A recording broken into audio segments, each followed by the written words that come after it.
ওনার কাজই এটা, ওনার কাজই ওটা উস্কানো, সব জিনিসটা উস্কে দেওয়া, ওনার তো কাজে লেগে যাবে। বৃহস্পতিবার ঠিক এইভাবেই রাজ্যের মুখ্যমন্ত্রীকে আক্রমণ শানিয়েছিলেন বিজেপি নেতা তথা অভিনেতা মিঠুন চক্রবর্তী। নির্ধারিত কর্মসূচি অনুযায়ী ইতিমধ্যেই বিভিন্ন জায়গায় দলীয় নেতৃত্বের সঙ্গে বৈঠক শুরু করেছেন মিঠুন চক্রবর্তী। বৃহস্পতিবার উত্তর কলকাতার কর্মসূচিতে যোগ দিয়ে মুখ্যমন্ত্রীর বাঙালি অস্মিতা নিয়ে প্রশ্ন তোলেন মিঠুন। বাঙালিদের উস্কে দেওয়া হচ্ছে বলে অভিযোগ তোলেন তিনি। আর এই মন্তব্যকে কেন্দ্র করে বিতর্ক তৈরি হয় রাজ্য রাজনীতিতে। তীব্র আক্রমণ করেন তৃণমূল নেতা কুণাল ঘোষ। মিঠুন চক্রবর্তীকে বিশ্বাসঘাতক, গদ্দার বলে কটাক্ষ করেন কুণাল।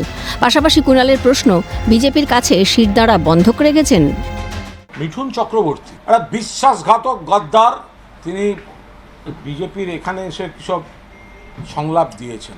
এখন এই প্রবল গরমের মধ্যে মাথায় একটা গরম টুপি, গলায় একটা হাফ মাফলার, তার মধ্যে একটা ফুল হাতা কালো জব্বা, এতে কোনো তো কেউ ঠান্ডা মাথায় বাস্তব কথা বলতে পারে না। আর মিঠুন চক্রবর্তী তিনি কি চোখ বুজে আছেন? মাঝে মাঝে উনি বলেন না আমি বাঙালি, ওনার কি বাঙালি সত্তাটা মরে গেছে? শিরদাঁড়াটা কি বিজেপির কাছে বন্ধক রেখেছেন? দেখতে পাচ্ছেন না? কুণালের মন্তব্যের পাল্টা দিয়েছেন মিঠুন। কুণাল ঘোষকে পচা নর্দমা বলে কটাক্ষ বর্ষিয়ান বিজেপি নেতার।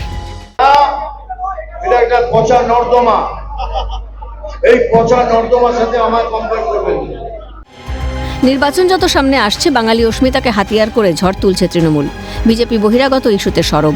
তার মধ্যেও কুণাল মিঠুনের আক্রমণ পাল্টা আক্রমণের ঘটনা রাজ্য রাজনীতিতে নতুন মাত্রা পেল, তা বলাই বাহুল্য। ক্যালকাটা নিউজ।